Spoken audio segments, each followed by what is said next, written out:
super anticlimactic here on the live stream for everybody because Artlist sucks donkey dick and won't let us use their music right now. Take it away, Z. Yeah, we're live. I should have just like I don't even know how to fucking do it. But anyways, JuddzBudz just do your best Elmo impression. I'll light my room on fire in the background, so it's very real. Then I'll just put it out real quick. JuddzBudz episode. Fuck me. That's not the episode. 115. As always, your host spoke. Z. Joined by you froze for a second. I was like, "Are you fucking kidding me?" Joined by my good buddy, as always, Mr. At State of Hoppy. How are you doing? We've had better weeks, but we're here now. There's booze. What more do we need? I was like already out of it before we jumped on, and I'll tell you what, I'm just now realizing how dependent I am on that intro, like the music and then the graphic shit and like Elmo being on fire to like feel like it like snaps me back into it every week. Yeah, this is terrible. This is just who do I yell at? Like who? I'm gonna write a letter once I learn how to. Oh, you're not. No, you're not. You know, a strongly worded fucking email because this is serious. Like I might need to go play an old episode of my headphones real quick and then I'll come back. Anyways, no, we won't do that. One thing I did want to before we actually jump into anything that we planned 5 minutes ago, you guys have had some fucking banger guests on Fellowship of the Rink. Ray Ferraro came in. He's the man. I mean, just like the last few weeks, though, like, just we talked about the Rupper one last week. Like, every fucking story he's got, it kills me. But like, what a show this has turned into! Just all these guests, there's just been banger after banger. Bruce Boudreau, I just forgot that he was also there recently. Like, how fun has that been for you to just like be able to sit back, like throw, like lob, like, and they're not giving you like the shitty answers. They haven't been shitty interviews. Like they're like cool fucking dudes, and they're just going.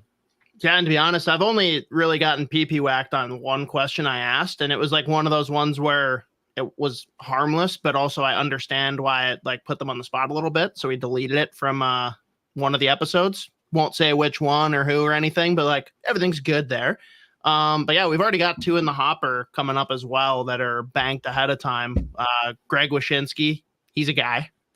And the one that you're going to be the most excited about, Z, and the one I know most of our listeners are going to be most excited about, to which end, if you guys haven't already, please go subscribe to Fellowship of the Rink, the additional feed, even if you are already a dedicated Sota Pod listener and you get the episodes here anyways.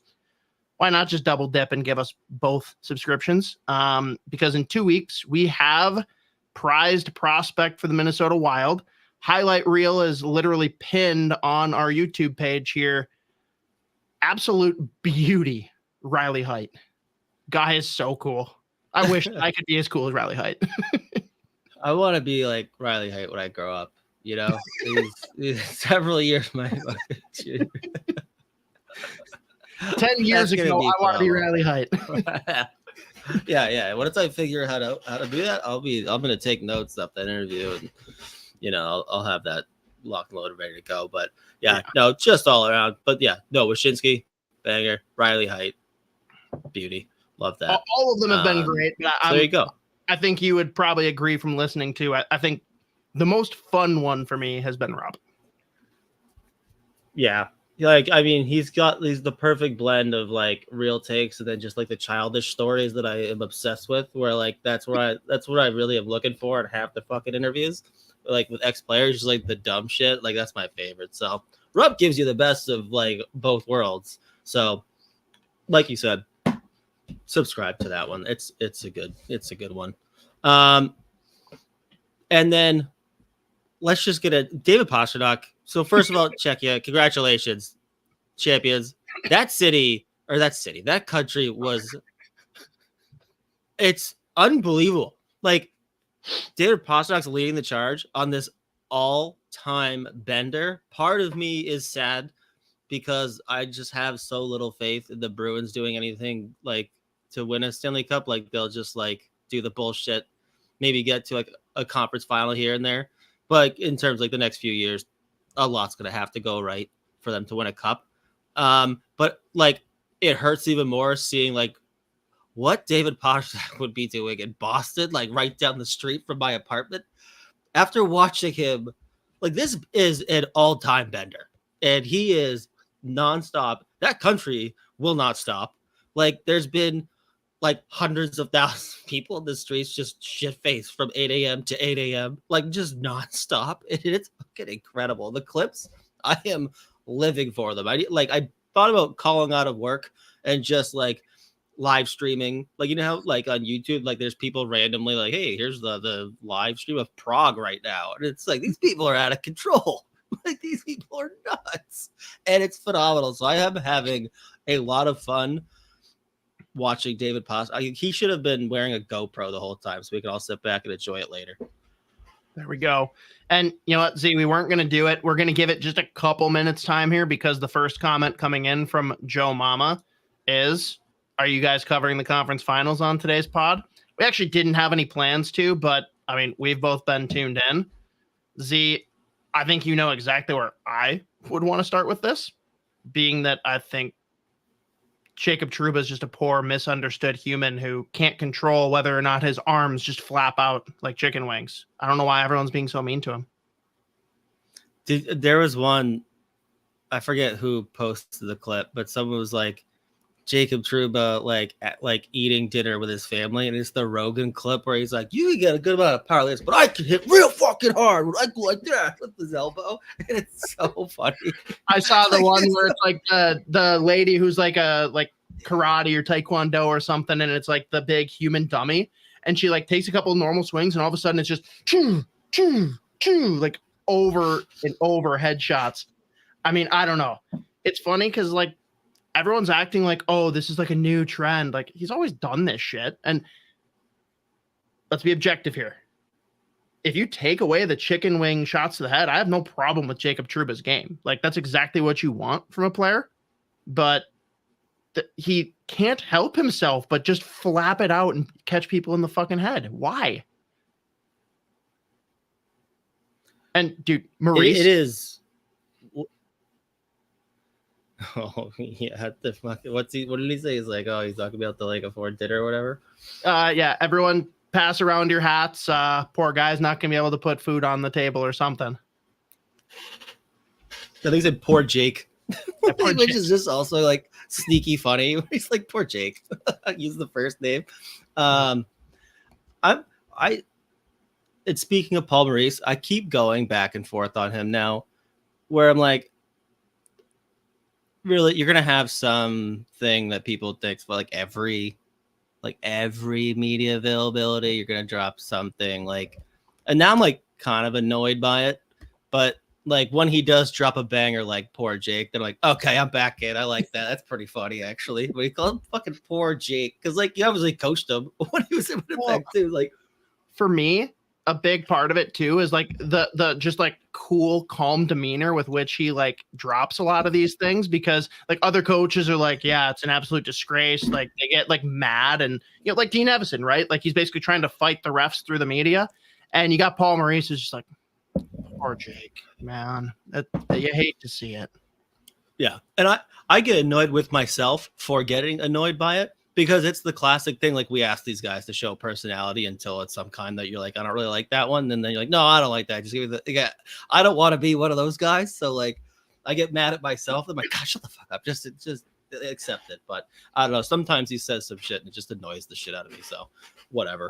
Yeah. But like we weren't really going to do much on the conference final. But like the one thing I will say is just like the more I watch, I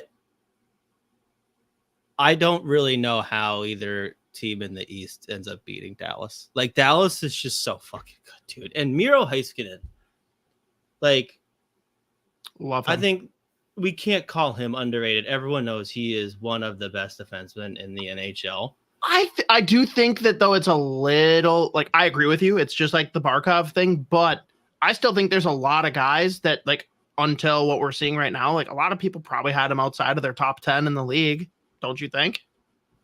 Maybe. I think, yeah. And like, I don't even know.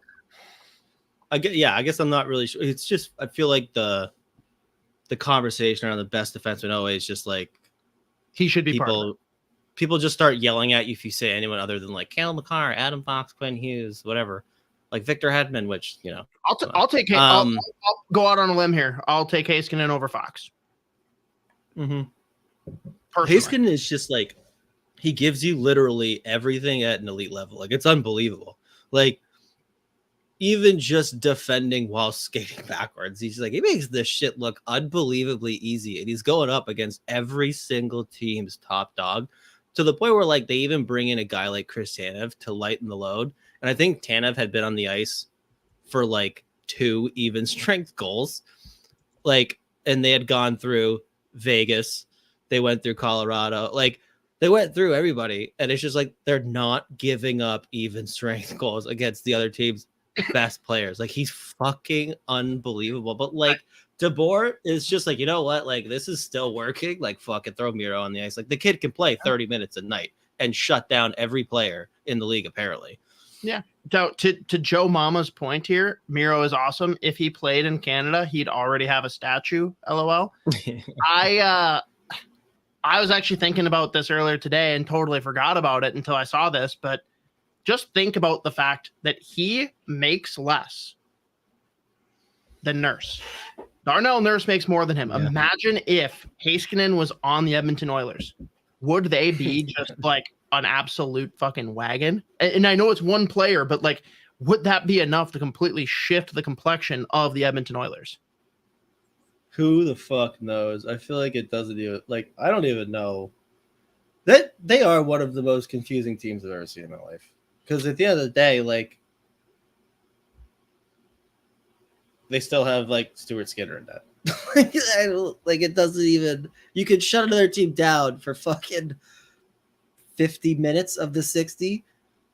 You might let up 12 shots and give up 3 anyways. Like, it doesn't even, it's crazy to me. Like, it's so funny, like the drop off, like literally from the top of their lineup, like forward down, like not just forward group and then the top down on the, like, it's literally like there's a narrowing 3 forward. It's unbelievable. Yeah. But I mean, like, when those guys are as good as they are, like, I mean, it's just on another level. That's why they're in the conference final, obviously. But like, well, I don't know. The more I watch, again, like I'm seeing more and more like very uncharacteristic or confusing mistakes from both of the teams in the East, where I'm like, ooh, if whoever comes out of here, you better not do that. Like, because I mean, I will be shocked if Edmonton pulls it off.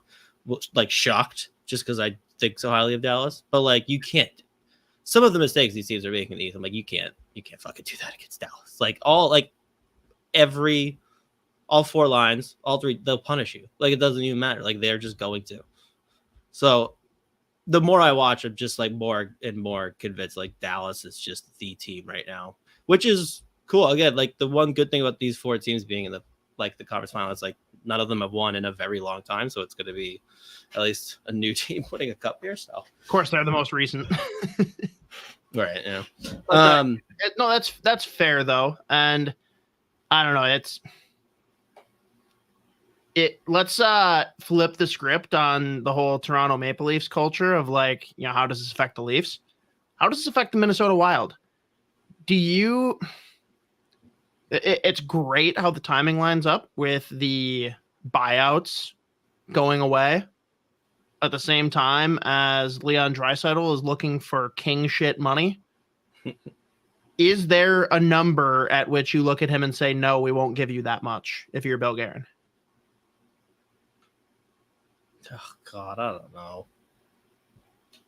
I'm sure there is.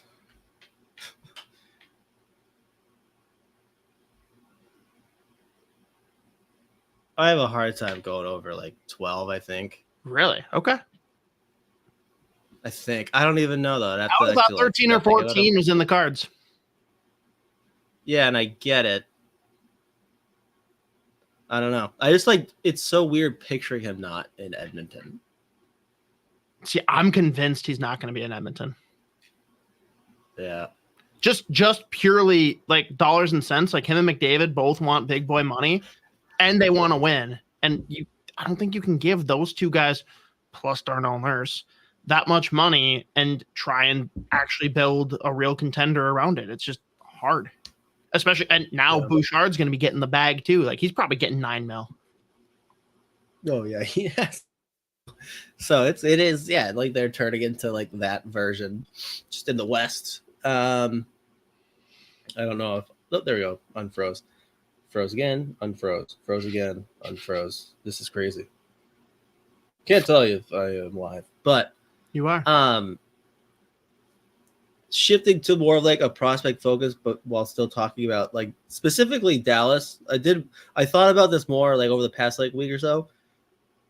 Everyone correctly has been praising like the drafting and everything, but like I feel like that's where that conversation ends, when in reality, a lot of that comes down to like not just we drafted the right guys. Like there's a whole second part of that, like the development in Dallas, where like even a guy like Thomas Harley, who's been in the league for I think full time like 2 or 3 years, they were pretty patient with him as far as like throwing him big responsibilities in games and not panicking when the first year or two didn't go as well. And this year has his breakout year. Like, I mean, just drafting Heiskanen, that's going to be, it's not a whole lot of extra development that he's going to need. But like even a guy like Stankoven, where they let him just go cook in Kamloops and were very patient with him and made sure he was in the right spot. Plus, they've got their like part ownership. They've got people involved with the Kamloops Blazers already, so they've got eyes on like that franchise too already. But like, just not just drafting the right guys, but then developing them and making sure that they're in the right spot.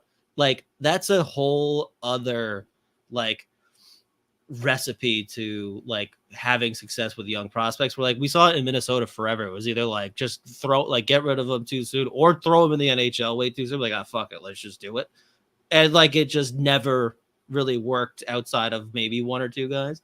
But like the development beyond just drafting is a whole other part of it, where like Dallas is just excelled beyond belief. Like that was just one thing that I started thinking about more and more over like the last week or two, where it's like not only are they picking the right guys, but they're making sure they're in the right spots. They're being patient and they're like nailing their timing for the most part in terms of let's give them a look at the NHL. So I at least just wanted to bring up, this is a prospect focused show. Yeah. Like I feel like the whole like people say draft and develop, but it's like no, like they've really also like nailed the development part of that beyond just drafting the right guys.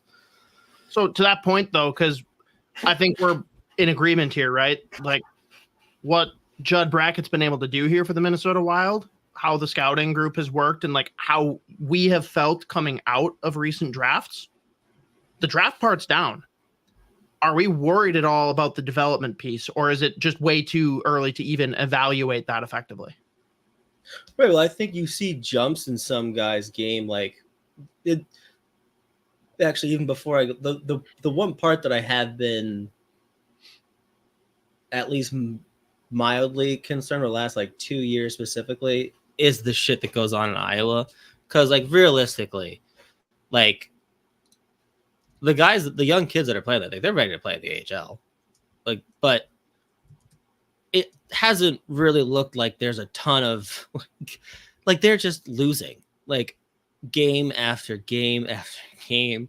And like, yeah, they've dealt with like crazy injuries the last couple of years. Like even just like the salary cap stuff with the NHL team affects the rest of the fucking organization, whatever. For sure. But like now you're starting to hear like people shitting on like some of those defensemen down there. It's like part of it, I'm like, all right, like really, like we're really gonna pretend like we've watched every game of like Ryan O'Rourke and been disappointed with it. Like really, we're really like. But then on another part, it's like they're just losing, and like I watched so many games where they're just like, man, throw this kid out there, whatever. Like it. I don't really know what goes on in Iowa or like how they really approach it down there, but it does seem like some of these kids, they do have like, they get drafted. The kid like Caden Banker gets drafted, has a good draft plus 1 year. Last year, draft plus 2, unbelievable. Like, just lights it up in the WHL with Kamloops. Like, Kyle Masters makes the jump to Kamloops. He goes. And then in like Caden Bankier actually was real good in the AHL, I thought, this year. Like once he got healthy, he put up like, I think it was almost a goal every other game, every 3 games, like whatever. Like playing middle 6 minutes, like elevated himself in that lineup. By the end of the year, he was in their top 6. But like part of that, where like I start understanding like some of the criticism with some of the defensemen down there, it's like, well, they've got like 6 kids, like their 6 D-men are like 23 and younger. Like, or like 5 of them plus Dakota Mervis, or 5 of them plus Turner Ottenbright. Like, that's where I get that's where I like start wondering, like, all right, if they're like, it feels like there's plenty of guys who are developing and like progressing really well in like the CHL or even like college hockey. A kid like Riga Lorenz this year, we saw what he did when they're like paged with him, and he bides his time. Year 2 in Denver, he plays unbelievable, was national championship, scored like assists and a goal in the national championship game. Once they get to Iowa is where I'm like, oh, what's the plan now? Because it feels like either sometimes they progress pretty well and me looks like they might be able to like be ready to get a shot with Minnesota. Oh, but like salary cap, roster, contracts. And then it feels like sometimes they're stagnating to the point where they can like regress. Or it's just like you don't really know what you're going to get from the Iowa Wild game and game out.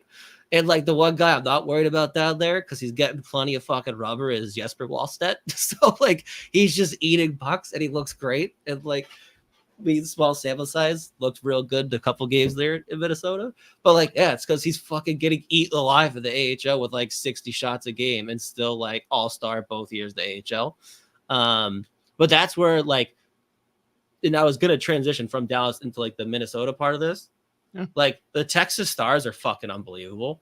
And like a couple years ago, one of their top prospects and like still a real good prospect for them was a kid like Maverick Bork, like leading. I think he was leading the AHL 2 years ago in scoring. Before that, he was in the, I can't remember if he was in the O or the Q. I think he was in the Q, but he was like leading the Q.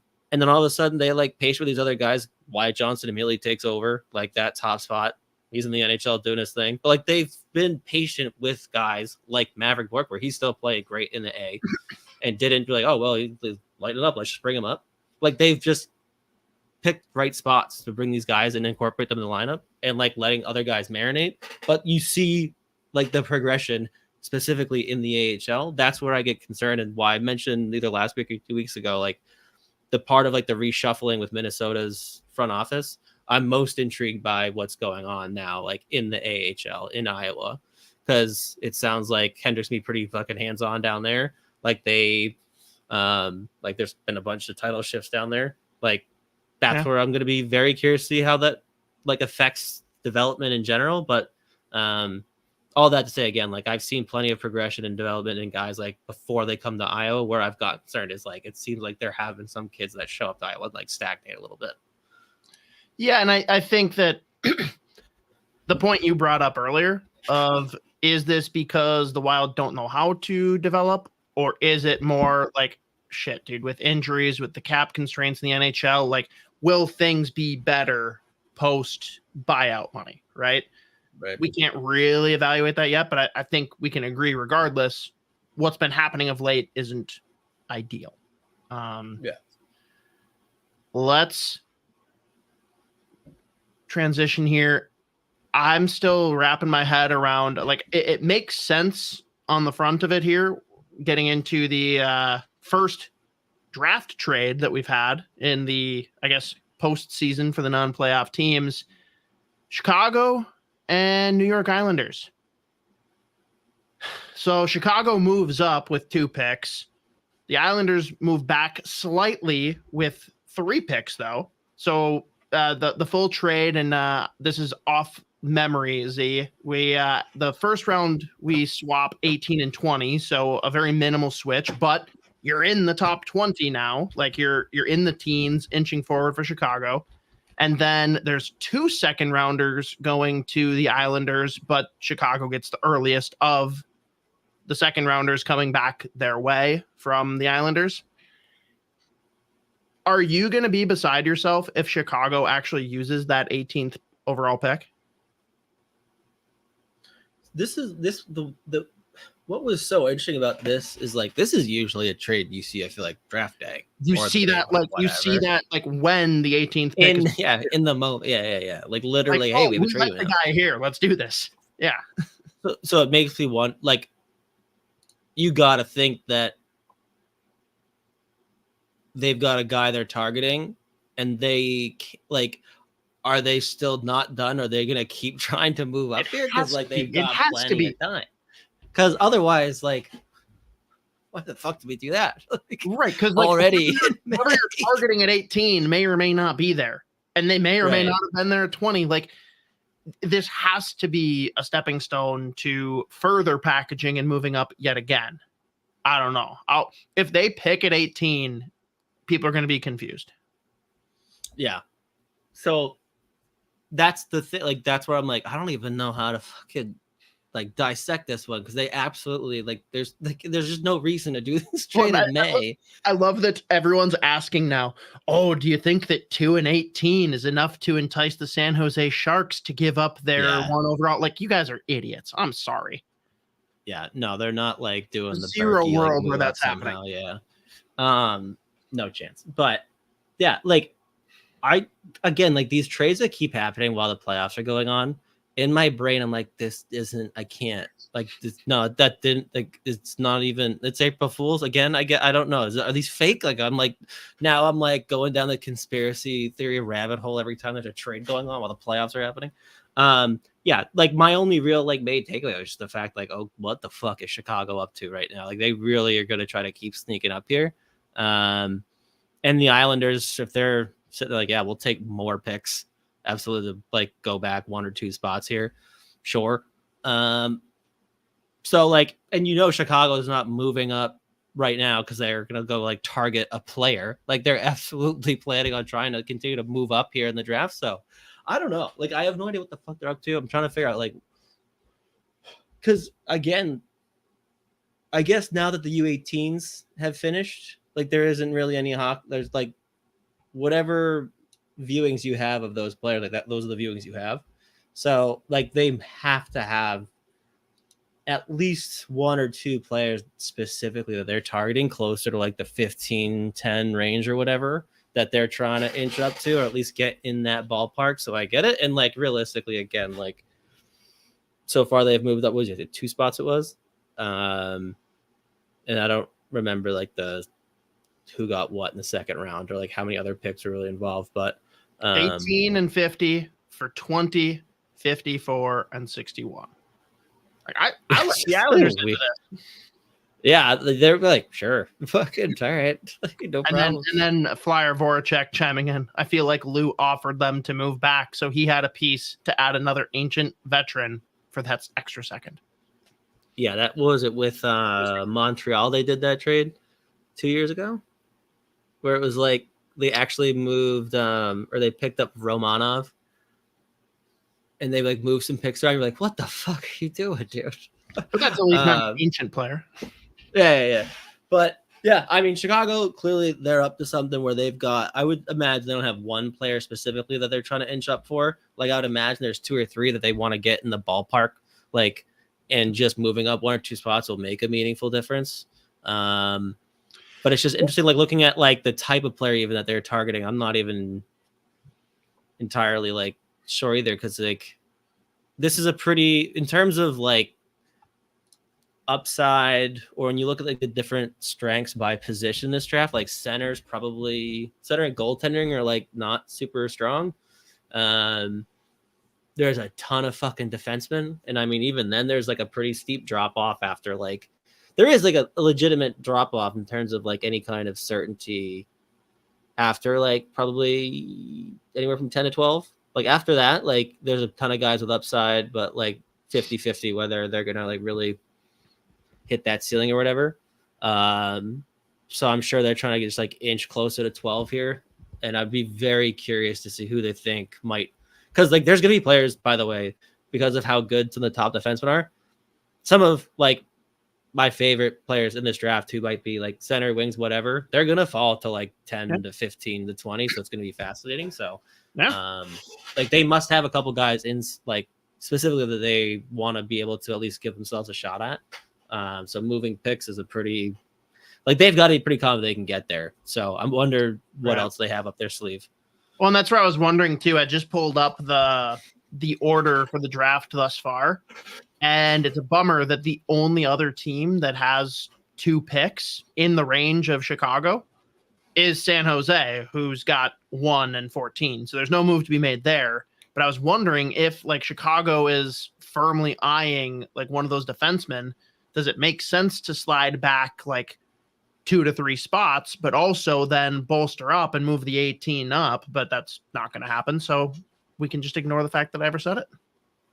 Yeah. It's just, this is the shit to me that's like, what the fuck are you up to? Like, what are you doing? What are you doing? They're going to do something brilliant and we're going to be like, oh shit. Or it's going to be like, oh God, no, you're just dumb. Okay. Or nothing. And we're like, wait, what the fuck was that? No, if they do nothing, that qualifies as dumb in my opinion. Yeah. Because I mean, like, if they're only moving up because they like, who's picking at 19 again? Do you have that order up still? Vegas. If they've done their homework. They're trading that. Yeah, exactly. If they like are certain of who is going at 19 and they really just needed to like make the jump. That still feels, I guess, but really again, weird. feels like a draft day thing. Like a draft day thing. And like, I have a hard time believing you've got that one specific spot locked down. You know exactly who they're fucking taking. But, right. Because the teams in front of them, like most of them in the Central.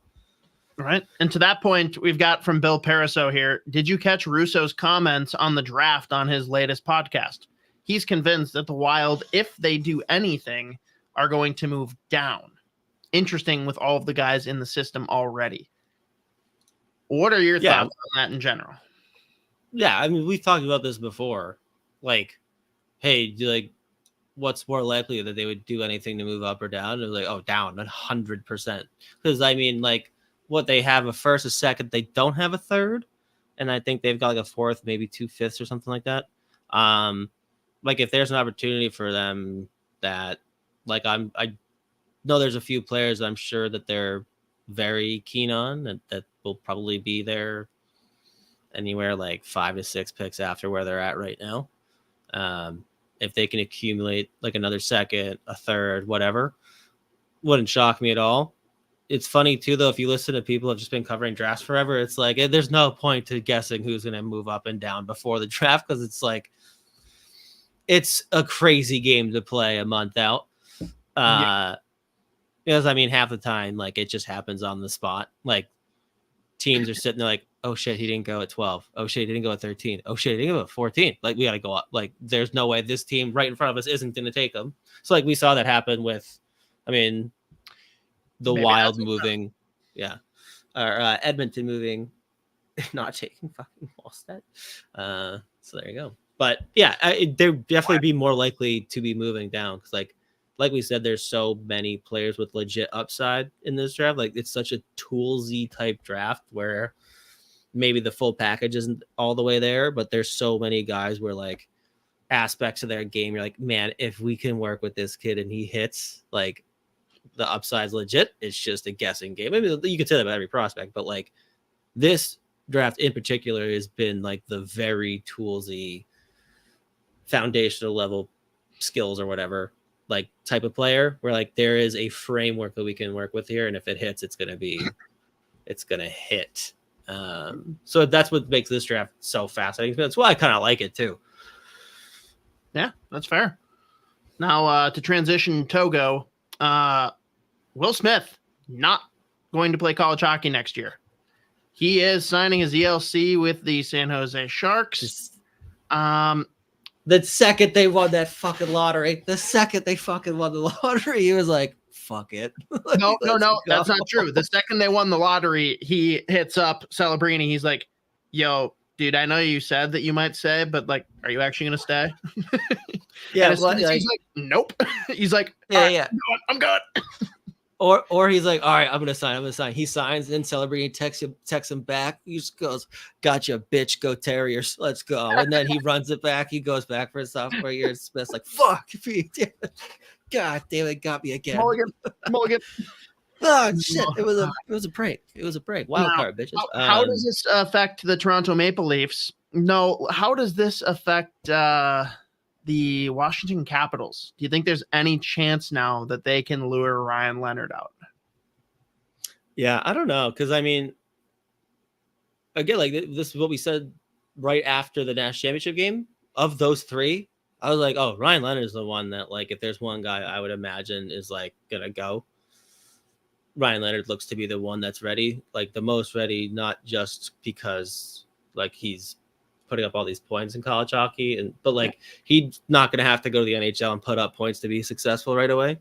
Right. Like Will Smith's game is predicated on like lighting it up, which he did in college hockey, obviously, like quite well, and I think he'll be like fine.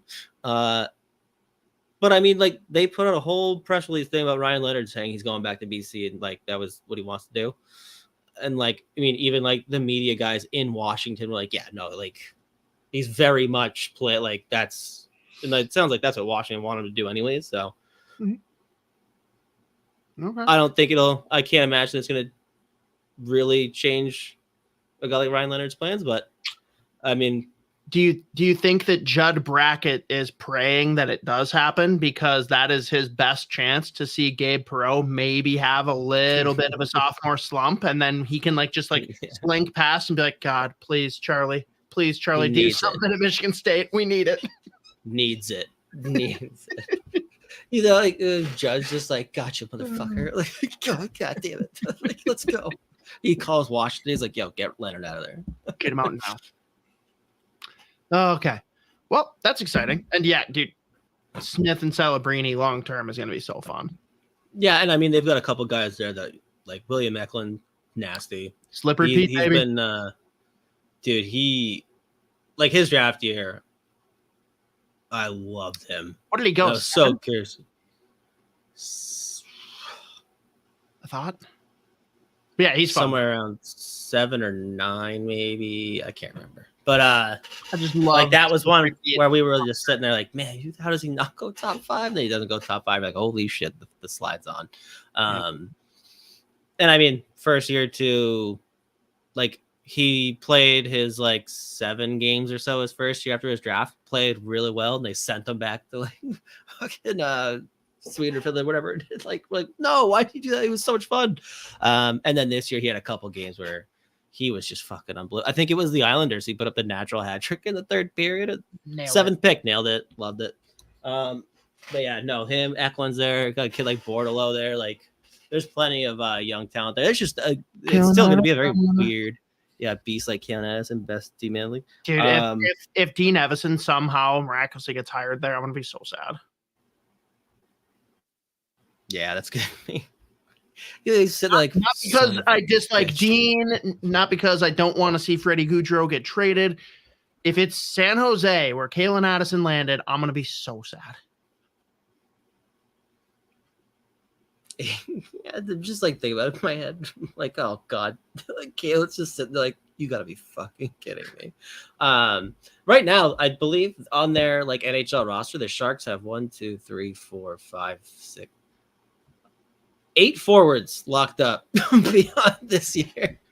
Like they have to sign like 11 forwards right now on their like roster. But I mean, like got a couple RFAs there, like Bordelot or whatever. But like I just looked at their cap for like, holy shit, their highest paid forwards, Mikhail Granlund. Or Couture must be on long-term IR though. Yes. He's got hoping he can play next year, which that's never a great sign. Yeah. Oh yeah. All right. Oh, I forgot. I like their Sharks talk too. No, they're working, and honestly, like I'm gonna be a not so closeted San Jose Sharks fan for a little bit here, because they are really right now, the way they're shaping up, they are our best chance at someone in the West that can contend with what Chicago's building. I would much rather see San Jose become a dynasty than Chicago. So go Sharks. And I completely forgot that they picked up David Edstrom from Vegas in that hurdle trade. 32nd pick last year. Realize it. Yeah, no, I forgot about some of the guys that they've like Like last year, they picked up Quentin Musty in the draft, who's fucking unbelievable. Also, what a name. great name. Yeah. That guy's there. Like Casper Heltun was a real nice pickup last year, like 3rd round, 4th round. Philip Bistad's been real solid since he got drafted. Like they've got a couple guys there now where like, all right, they're cooking. And the fact that they're going to bring in Celebrini and whoever they take at 19, or well, we'll see. All right, 14. That's what I meant. It's gonna be interesting. And I forgot they got Colin Graff out of Quinnipiac too. Like they're cooking right now. Cooking. All right. Well, let's transition then. We've got 4 guys we're going to talk about, admittedly, a little selfishly, because we need some audio of Z talking about these guys to throw in with highlights. But they're also interesting, kind of polarizing guys for the most part, where there's a lot of range that they could go, even though as far as Z's concerned, like there's pretty firm spots they probably should go. Maybe I'm misspeaking on your behalf. But we'll cover these 4 guys, and then we are going to talk about a few guys that Z has listed out that we want the Wild to potentially target, and that'll be a wrap. The 4 players in question, we have Ivan Demidov, Tija Ginla, Berkeley Catton, and Beckett Seneke. Do you want to just go right in order, Z, or is there someone in particular you want to lead off with? Yeah, I mean, we can go in order just because we've talked about at least 3 of the 4 in depth before, but yeah, I mean, realistically at this point, the most interesting talking point with Demidov, like for me, again, firmly number 2 in this draft, like not a question in my opinion, just the upside, what he can do with the puck, the playmaking, the goal scoring, like just the overall threat level every time he jumps over the boards is just out of this fucking world. There's questions about like just how good of a skater is he gonna be, or like is that gonna really prevent him from like hitting the full ceiling? I don't see it that way at all. Even a guy, look at a kid like a kid, he's older now. Kucherov, not exactly like the fastest guy on the planet, obviously. Like there are plenty of guys with like comparable skating ability where like it does not matter when their skill is that much better and they're that much smarter than everybody else. The thing that like I keep hearing now with teams having maybe a lower opinion is like A, the skating, but B, just the fact that like with Ska's development system and just the complete refusal to play him in the KHL, there's been a whole lot of questions about like, yeah, he put up like over 2 points a game this year, like in the regular season. I think it was like 2.5 in the playoffs, and they won the championship, obviously.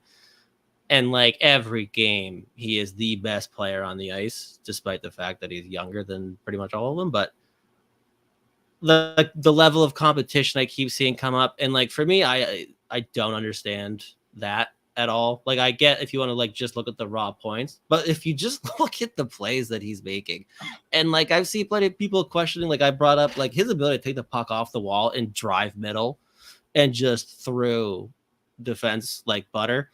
It's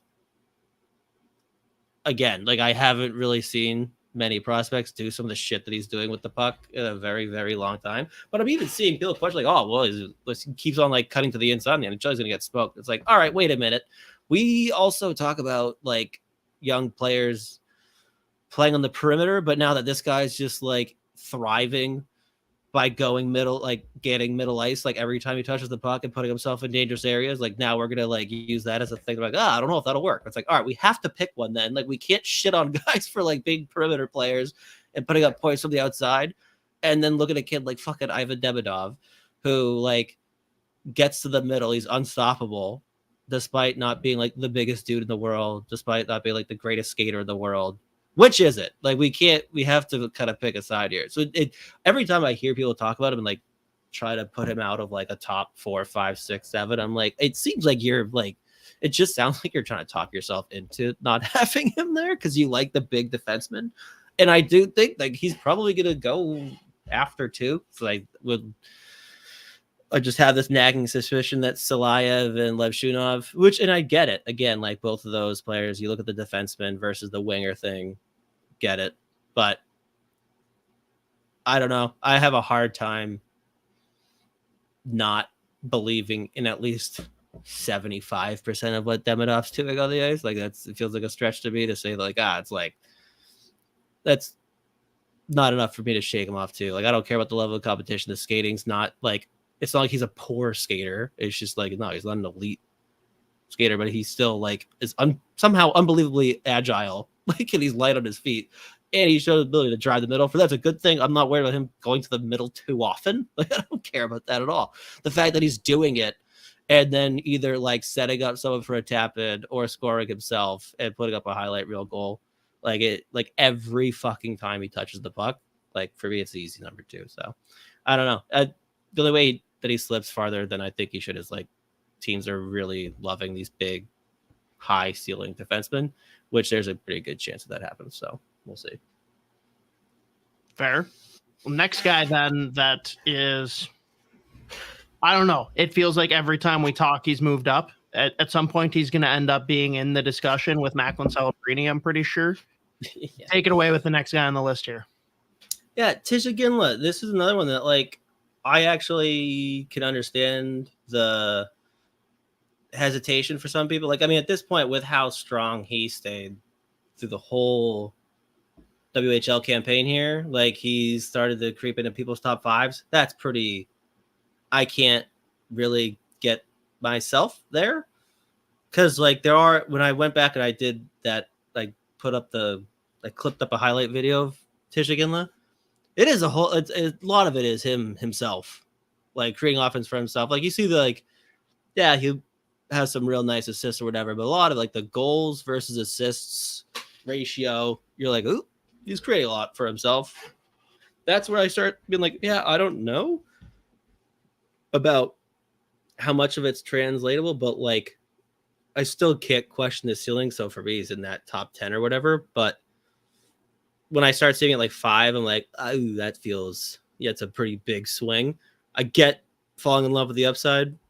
And I really like the player. And again, like, putting together those, like, the highlight reel, like, it was comical. So the shit he was doing. And, like, another guy that every time he touches the puck, like, buckle up. You better be on your toes if you're a defenseman, or you're supposed to be, like, on him, because he's going to beat you one way or the other. Like, probably beat you wide, make you look silly. And another guy that has no problem getting to the inside. But, there is also at the same time, like, sometimes he does rely on that, like, booming shot from the outside too. Sometimes he relies on the power play. But even, like, some of the points that he's putting up, like, he's just killing guys in the forecheck too. So, like, he has shown a diverse, like, skill set in terms of, like, the offensive ability and, like, the way he's putting up points. But for me, like, when people have him around, like, 5 or so, like, again, totally get loving the upside there. I think it'll have to go right for you to feel comfortable taking him at 5. So for me, it's closer like the 10 range. But yeah, no, the upside, like, some of the stuff he's doing with the puck is just silly. Like, that was a very fun highlight reel to put together. I can imagine. Well, next up is the one you're currently working on. I don't know if there's anything that's popped out there, but a player that we've talked about quite a bit. Take it away. Berkeley Catton, my personal number 3 overall in this draft. And there is a, like, guarantee pretty much that he's going to slip. Like,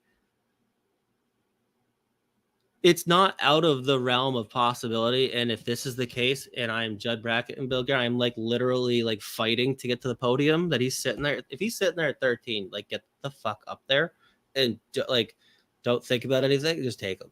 Like, this is a kid who put up 115 points in WHL this year, not just on the power play.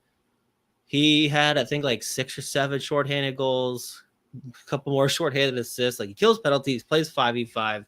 He's obviously on that power play. He can score goals himself. He's got a great shot, dynamic playmaking, and like, the 200-foot game is unbelievable. Like, there's not really much that he can't do other than be, like, taller than 5'11". That's the one thing he doesn't have going for him. He's, like, a smaller guy, so there's going to be questions about whether or not he can play center at the National Hockey League level. But, like, skate plus, playmaking plus, defensive game plus, like, he does everything. So to me, it's crazy that, like, I keep seeing so many of these rankings with him anywhere from, like, 10 to 15. I I don't get it. And people, if you have access to the article, Cam Robinson just did a film room on him. It's phenomenal. I encourage everyone to go like read it and then check out like the clips that he put up there. And again, I finally it took me a long time to like get all the clips because he put up so many fucking points this year. And I had to like stop myself from clipping every single point because they were all just like maybe it's circus stuff. But like this again, like 5'11", 100 and whatever pounds, but he's still driving middle every time he touches the puck.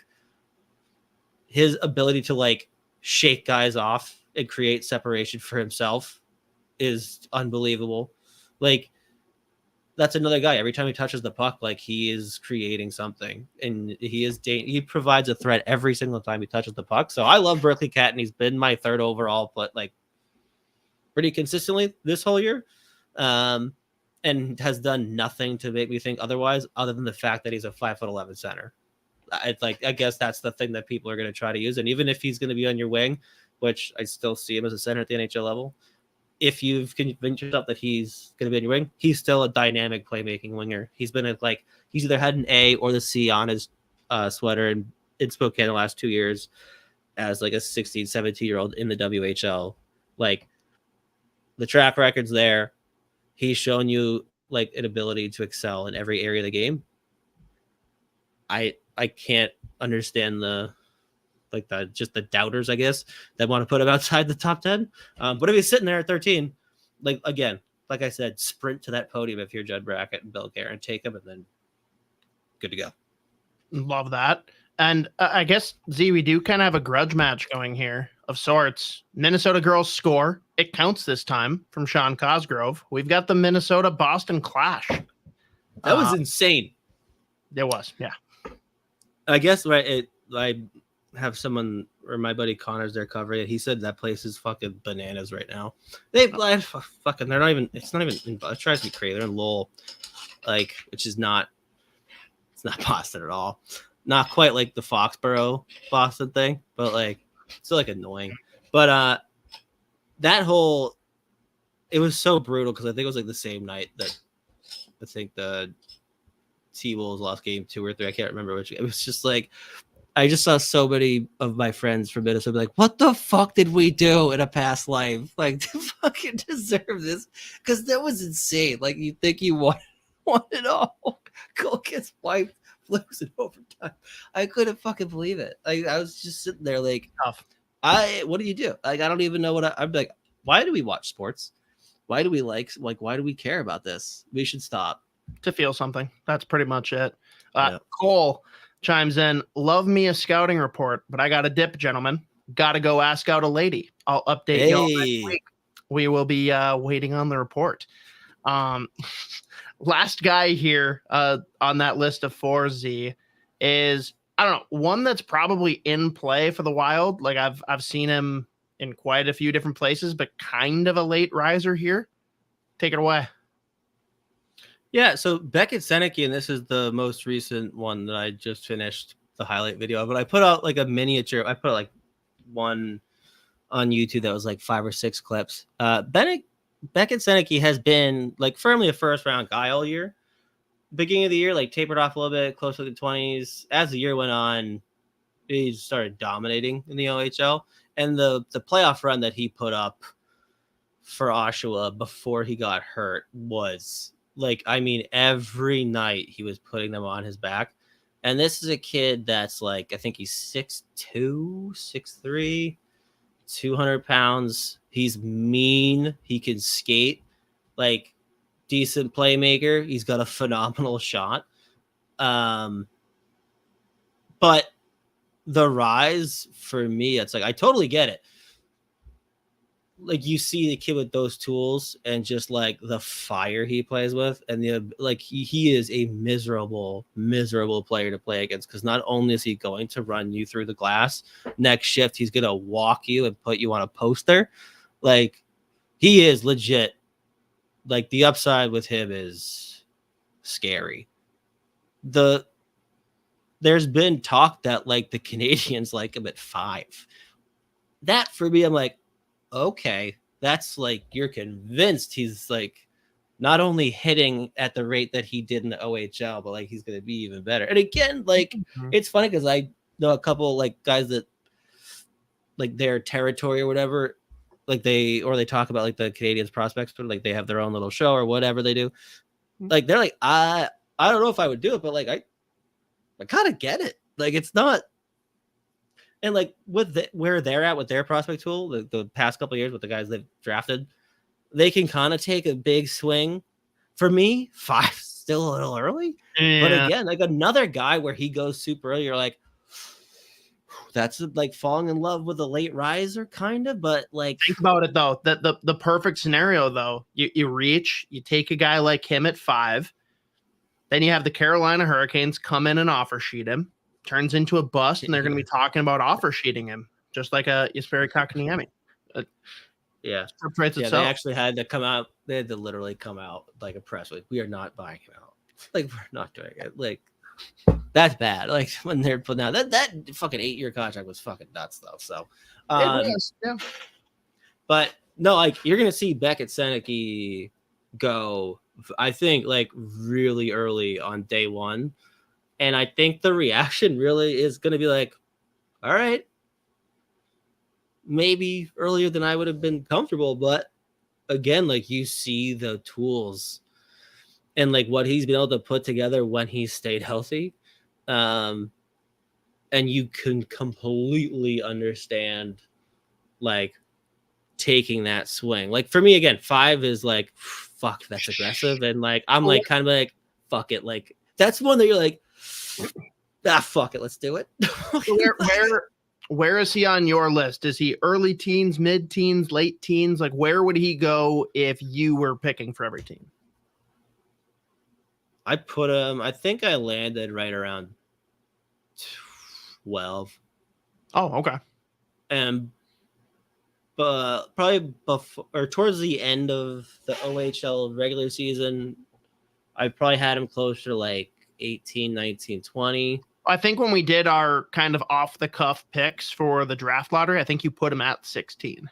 Yeah, I put him at St. Louis, which is funny because like there's so many guys. Like me and Robbins had the same 16 players, just different places because I went through his mock draft that he did after the lottery. I was like with the same fucking 16 players, just different. But I saw about 4 or 5 mocks. They all had Seneke go to the Blues, where it's like, fuck, they're gonna take the Blues are gonna take this kid and he's gonna become a fucking legend there. But it sounds like every team in the league like is in love with his game. And I get it, but for me, like taking him 5, like you better be so convinced. Better be very sure. Yeah. No shit. It'll be interesting. On that, sorry to piss in your Cheerios then, Bill, but Bill chimes in. Best case if they trade down, get 18 and 50 from Chicago and draft Seneke at 18 and try to move 45 and 50 for Solberg at 24-ish from Colorado potentially. And I know Cosgrove chimed in too, just Stian Solberg surging up the rankings. Not a guy that we've really spent much time on, Z. Anything you want to address with the surge here and where you kind of place him on the draft board? Yeah, so the first time we actually brought him up was World Juniors for Norway. And then I think we started to a little bit. I think we did it here and there, like last couple weeks, just because like there was like he was starting to catch fire. But the World Championships, he probably got himself into the first round. Okay. Like I think there are plenty of teams that were looking at him and like you see the big mobile defenseman who is one of the most physical, meanest guys on the back end of this class available, playing in the pro league already. You're not really sure about the pro league, but then you go to the Worlds, and on that Norway team, I think he finished like either even or like +1 or 2, and he was playing 25 minutes a night against, obviously, I mean, like realistically, like the top 3 lines on every other team is going to be basically superior than all the lines on Team Norway. But like he didn't just hold his head above water, like he was legit shutting guys down, like NHL guys. Now you still have to like kind of take that with a grain of salt. Like you don't want to put a whole lot of eggs in just like the World's basket, but I think he was already going to be going anywhere from 40 to 55. But his play, like the consistency of his play, like in the league that he plays in all year, plus like you add in like this, like he was probably Norway's best player at the Worlds, and like they avoided relegation, whatever. I do think that he's like, and he might even be like close to the middle of the first round, because I know teams already loved him, and then you see what he did at the Worlds against NHL guys, and like not just hold his head above water, but like legit excel and like shut guys down. Like there's a decent chance he goes closer to 15 than 32. Like that's what I'll be. And again, like for me, I understand the first round appeal. I still have questions about just how much upside there is in terms of like the offense. Like there's some there for sure. Like he's not just like a defensive defenseman, like an offensive black hole or whatever. And he does have that pro game, and like that's his style of play. And he is mean as shit. Like he kills guys. And he's been doing it all year in the pro league in Norway. So I do think that he's played himself over the last like couple of months, like to be a firm first round pick. And then the World's obviously, I think, probably solidified that he's going to be a first round pick. Again, I'm more comfortable close like the 40, but I mean, even though it's not like we know how teams feel about like legit defensemen. So we'll see what happens there. But yeah, no, I get the appeal. And like, I don't think it's like an egregious thing to take him in the first round, just not fair. I don't think I would do that. No, that's fair. So last thing here to wrap the episode, and I'll kind of hand it over to you here, Z, because you've got a list. I know it's guys that you kind of have keyed in on for the Minnesota Wild. Like, what is this list? Is this guys that you'd like to see the Wild go for, guys that you think Judd would likely target? Like, what's the basis of the list, and then kick right into it? Yeah, I mean, I started with like just the centers in general, because I was looking at, so I just like, for one, I had a few minutes where I wasn't doing something this past week. So I was like, just trying to map out, like everyone has always been like, oh, they have like center depth, like draft, whatever. I'm like, I don't know, because I feel like they've drafted a ton of them recently. I totally get if you want to question like the upside or whatever, but I went through and just kind of like mapped out like just like the depth in general. And between like I get the question, the upside for some of the centers that they've taken, but like the right wing is like there's like a couple. And then you're looking at, all right, the guys at center that are probably going to end up with a wing. But other than that, like in terms of just like raw right wing, whatever, like there's not a ton. So I was looking at, and like we know that they actually do love Bronseg Nygård. Mm-hmm. I'm not going to spend even more time on him, but like he is my favorite player of the draft, whatever. He's probably going to be sitting there at 13. So for me, like do it. But one guy did just mention already on this, like Berkeley Catton. If he, again, I can't believe that we're talking about this kid being potentially available in teams, but if you want to look for like the high upside but reliable two-way game setter, he's sitting there. Like again, you run to the podium. But there were a couple other ones too. Like we've seen commentary around like a guy like Constantinius going super early. I've also seen other commentary being like, yeah, teams are really loving these defensemen.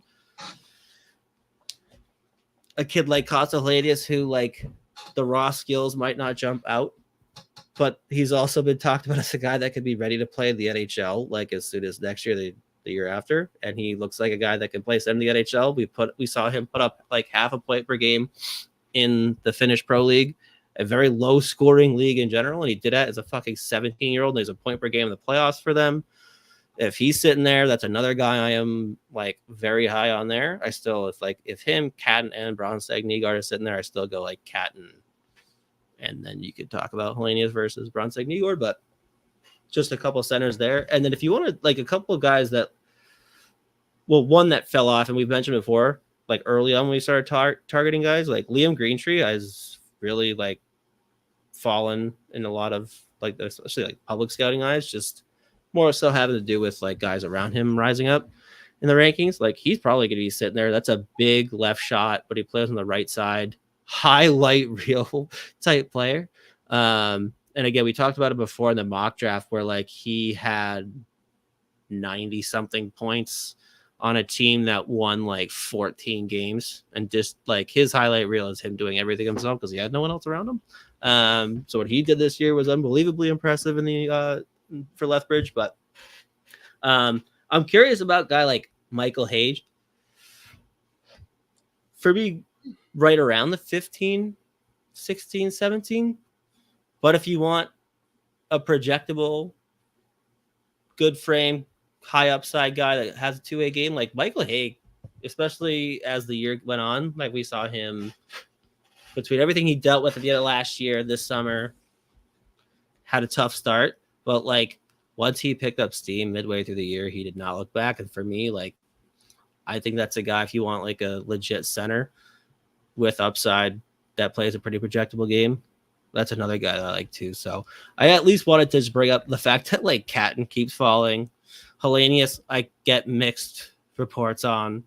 Sure. And we know that like Bronsek Igor, just given his profile, is probably going to be sitting there, and is a guy that we know that they like.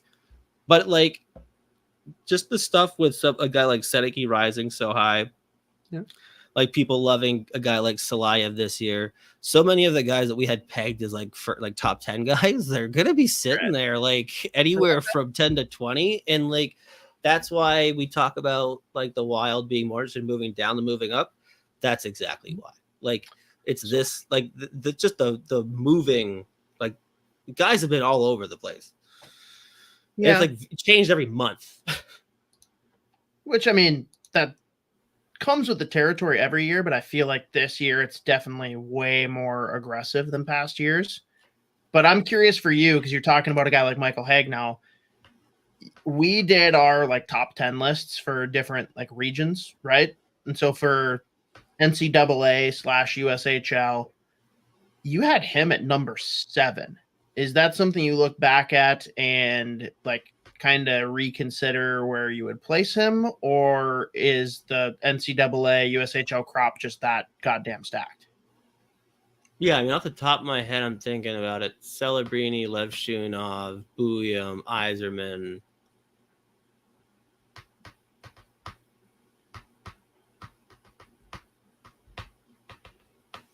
Not that order. I think I may have had no, not that order. I think I had Boivera above him probably at that point still. You did, yeah.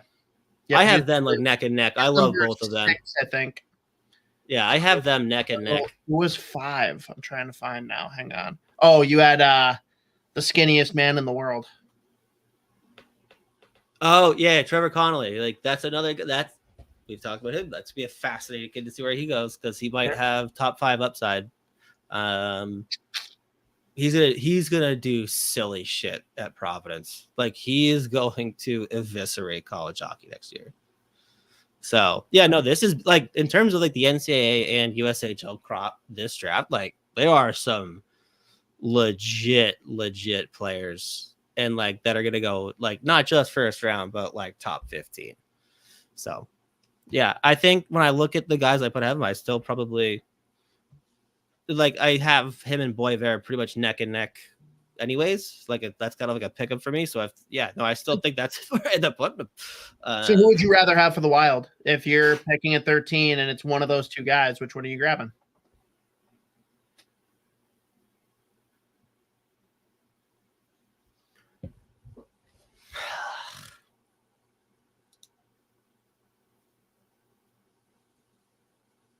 Maybe Boivera or not Boivera. Maybe Hay just because I've seen it for a longer period of time. Boivera has like the like nastiness and like that I kind of love too. And like Hayes is physical, like he plays hard.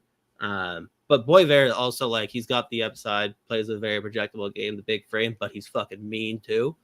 So I today I might say, hey, tomorrow morning I might be like, yo, we gotta go live. I gotta change my answer. I want Boivera now. I might change. I changed my mind in my sleep last night. That's one I'm like, yeah, well, I would love to have both of those kids in my pool, like whatever. But I've seen it for a longer period of time with Haig, so I feel like I'm more comfortable just knowing his game. But I do just love like that element that Boivera brings, where it's just like, fuck me, I gotta go play against that kind of night. Like that sucks. Like he's gonna put up 3 points, probably stick me, like fucking try to fight me. It's gonna suck. And I kind of love that too. So question a little bit more obscure, and like obviously no scout is gonna look at it this way, but not knowing who might fall or rise at 13 for the Minnesota Wild, are you more inclined to go high ceiling, low floor, or do you want the tried and true, like, I know this is a no shit NHL player, but maybe there isn't quite the same ceiling there? Like, given the landscape of the team, what we've got currently in the prospect pool, what we're looking at for the Minnesota Wild here in the next couple of seasons, what are you leaning more towards? yeah, I mean, I'm always gonna say ceiling. The one guy that changed it is Bronseg-Nygård. Okay. And I'm not just saying that because he's my favorite prospect, but I look at like the kind of just lines up unbelievably well, like position wise, the type of player he is, and how soon he's going to be ready to play a meaningful role in your lineup. Like he's going to go to the SHL next year on a really good Skellefteå team. And he's probably going to be ready to play the year after that. Like he probably could play like fourth line minutes in the NHL next year and be like fine. Because he also just doesn't really change the way he plays. I think if he can play in the SHL next year and like actually be encouraged to like use that shot to just get involved, as we saw him do more often as the season went on this year in the Allsvenskan. And like, I mean, some of the goals he scored were comical. But as they got or encouraged him enough to get him to like kind of flex his offensive muscle there a little bit more, like you see the upside start to shift even a little bit higher. So that's the one guy that changed the equation for me. I'm like, fuck, that kind of just like fits. Like it's a perfect fit with what like kind of prospect that they're probably looking for, especially like in the next few years. But I'm always gonna just like lead on the upside there. So like I'm gonna give you 4 names. I want you to rank them for the Minnesota Wild specifically. Cole Yzerman, Trevor Connolly, Michael Bronseg-Nygård, and Konsta Helenius. What's the order you're taking those 4 guys?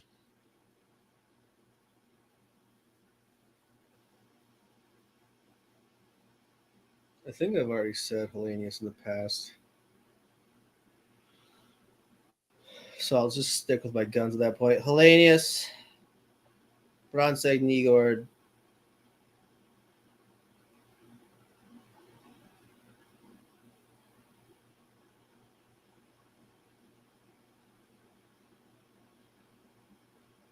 fuck me, it feels weird saying Connolly over Yzerman. Yeah, I can't do it. I'll just go. God, it sucks. It hurts my brain. But the fact that it's a conversation is very interesting because, like, 2 weeks that's where we're at. That Yzerman no shit. Well, no, I also have told you the upside with a guy like Trevor Connolly is like top 5, 6 in the draft class. Yzerman just happens to be the best at the thing that's hardest to do at the NHL, but he will give you most likely fuck all in every other area of the game. And it's like, God damn it. Are we supposed to get you the puck, dude? But if you get it to him, it's going to go in the net. It's like it's a fascinating player. I still think he's smart enough to make it work. So I can't I'll still stick with Yzerman over Connolly, even though like, this year especially, it's just been like, bro, give us. Help me. Help me. Help you, dude. He's like, no. And this is a little bit tougher because like there's a lot of unknowns, but I gave you that list of 4. Like we talked about a guy like Berkeley Catton. If he falls, you jump, right? But realistically, guys that you see being more in the range of the early to mid-teens, is there anyone that you can think of that you'd rather have than one of those 4 guys? Like, is there someone else that should have snuck up into that list for me as far as guys that could very feasibly be there? Did I take before like all of those guys? No, before any of them. Like, is there anyone that you'd slot in at number 2 or 3 or 4? It doesn't have to be number 1. Although if you've got someone that's better than all 4 that you think is realistic to be there, then sure, fire away. Yeah, I mean, I still like think about a kid like Liam Greetree because I know that he's kind of slipped a little bit That's when it stands out. So you would take I'd probably I'd probably take above Connolly.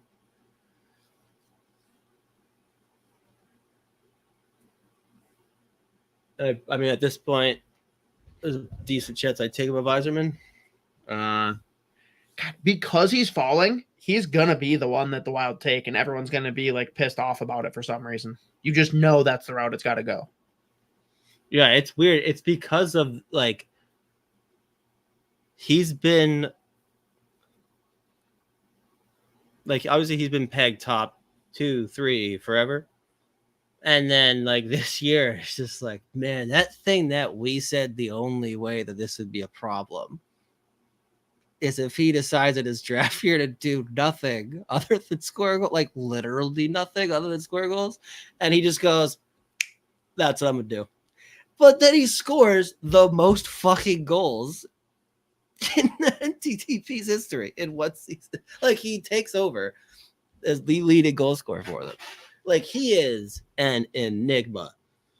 And it is funny because no matter where he gets taken before like 15, if you've been half paying attention to draft stuff this year, like people will get mad. But it's like, no, you should probably be doing bat flips. Like you just like lock down the best goal scorer of this draft. It's going to be an interesting like road to like the development here. Because again, like it's been a problem this year, clearly. Like there are plenty of guys who have fallen like pretty hard in this draft for circumstances outside of their own game. Like there are some guys that have just been a victim of like, hey, their game hasn't really changed. Maybe they've like plateaued, but there's just so many guys that have just like fucked, which is what happens when you have drafts where it's so many like toolsy players. Like that's like just the nature of these drafts. Like as the year goes on, like that's when like the fluctuation is crazy. And some guys have done nothing wrong other than just like not do anything different. And other guys like just whatever. It's like the common thing, but like he's a combination of like there are guys that just soared past him and skyrocketed in terms of their development this year. And at the same time, he's just like, man, you're also just pissing everyone off.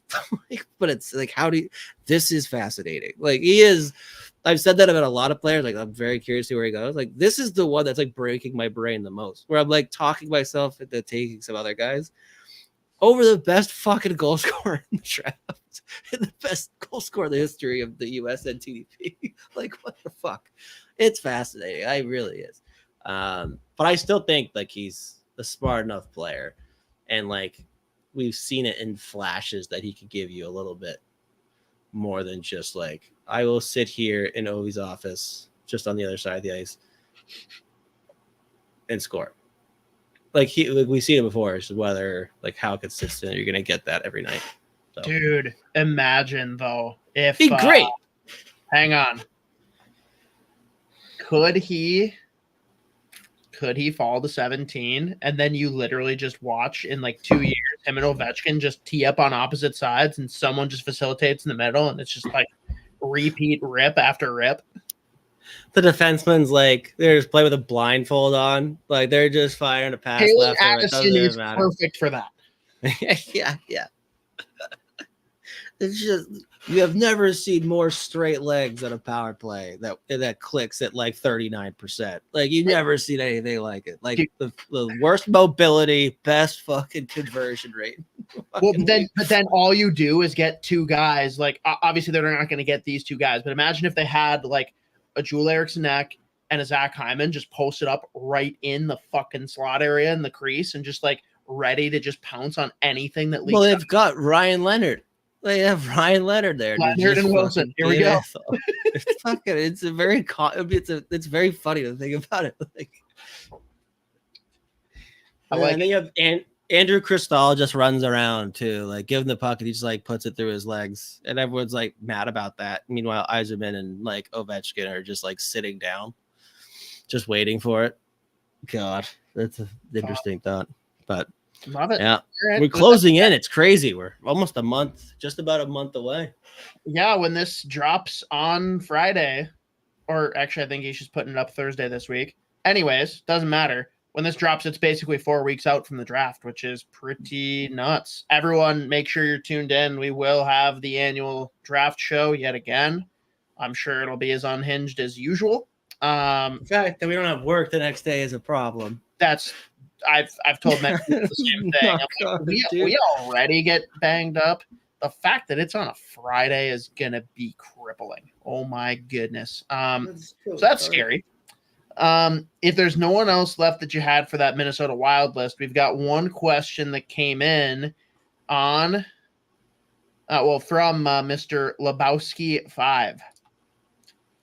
Are you Minnesota people that genuinely think that Brock Faber should win the Calder? I'll let you tee off first, Z. Yeah, and if you want to shit yourself over it, like we've done this song and dance so many times. It's gonna be a thing where I would vote Brock Faber. He's not gonna win it. It's gonna be Connor Bedard. I'm like, yeah, that's fine.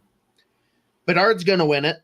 Faber should, but it's also like not by a landslide. I'm not sitting here like, if Brock Faber doesn't win, it's a joke. Like it's very comparable. They are very different players who had very different seasons. Both are deserving of the Calder. Only one of them can win it. Just like, admittedly, Cale Makar, notedly better player than Quinn Hughes.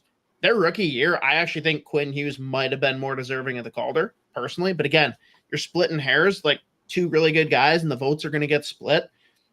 It's going to be Bedard and Faber 1-2 in some order.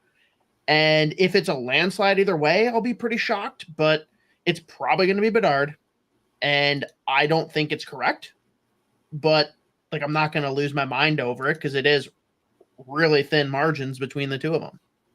Yeah. Again, for me, it's the simplest way to put it. I'm more impressed by what Brock Faber did. What Connor Bedard did fucking ruled. And like highlight real shit. And like even some of the plays that like didn't end up getting converted, like he was doing silly shit. Yeah. And, well, like almost every night. And like again, like whatever. Like I don't care. Who's gonna be the better player in the NHL? Connor Bedard. Like that. Yeah. Cool. Like, yeah, we get that. Who is more skilled? Connor Bedard. Who had the better and more impressive rookie season? It's a hell of a lot harder to come in and be the number one defenseman, which Brock Faber absolutely did with flying colors, walking away on a very injury-riddled team. Connor Bedard, no pressure, puts up a -700, and yeah, did some incredible things offensively, but it's just like we've seen that before. He did kind of what we expected, and it's not grading on a curve either. Like he had a really good season. Bedard had a really good season, but I am more impressed that that Faber was able to come in and do what he did as a rookie. Now, 3 or 4 years from now, this is what I expected from Faber, but to do it as a rookie is damn impressive. Yeah, and Bedard, 3 or 4 years from now, guy's going to be putting up close to 100 points. Like he's sick. But this year, especially with the missed time by Bedard, I have to give the edge to Faber. Yeah. And I think Faber was like 6th in time on ice. Like insane. Which is fucking crazy, dude. On a team that if you wanted to barely miss the playoffs.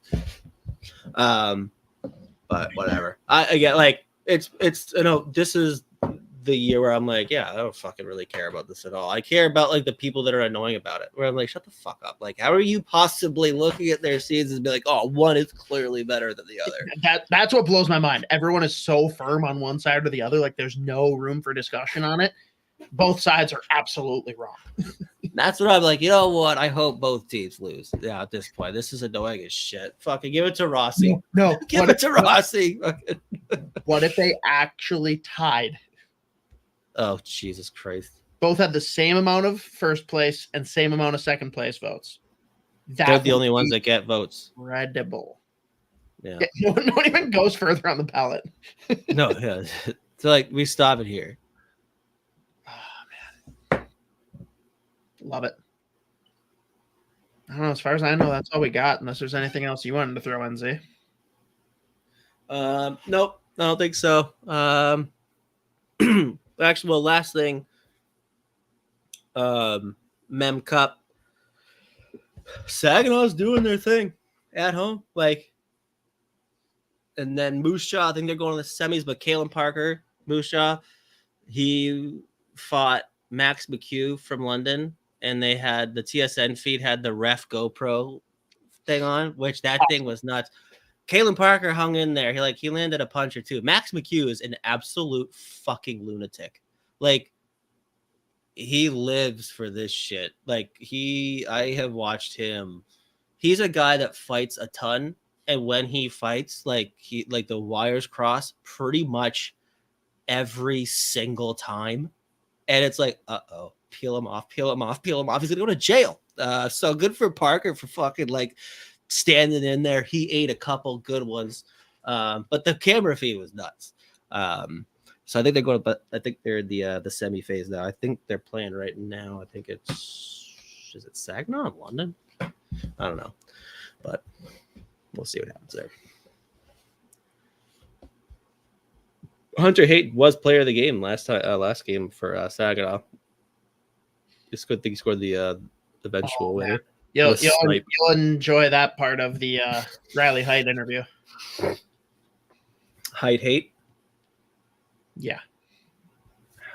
Wait 2 weeks. Yeah. It's a bummer. Yeah.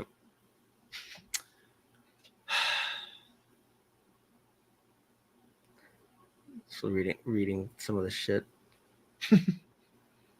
Spike Z. Yeah, no, I think that'll do it for us here. Again, no outro, no intro. That would be a legit name if we came up with our own high noon, just Spiked Z. Come on now. Oh my god, now I have my own Drake. There's a lot of R&D that needs to go into that, but no, we just literally Fight milk. No, dude, we just buy high noons. We replace the labels and sell them for $3 more. Yeah. No, I'm gonna undercut him. I'm gonna fucking undercut him. 99 cents for 12. Same All right, product. Win the lottery, and then we'll do that. There you go. Fair enough. How do we compete with someone that has endless money and literally just takes our product and resells it? Wait, no, they're buying it. So we're good. We're good. This guy's fucking unbelievable. He is eating a fucking huge loss. Whatever. Spike Z, baby. Fight milk. All right. I don't know. I think that's it. I'm trying to think. Are you trying to stretch it out to 1:30? No, we're good. Whenever you're done. I've had nothing left. You haven't said goodbye to people? You haven't said we're done? I don't know. I don't want to assume anything. Yeah. Cut this shit.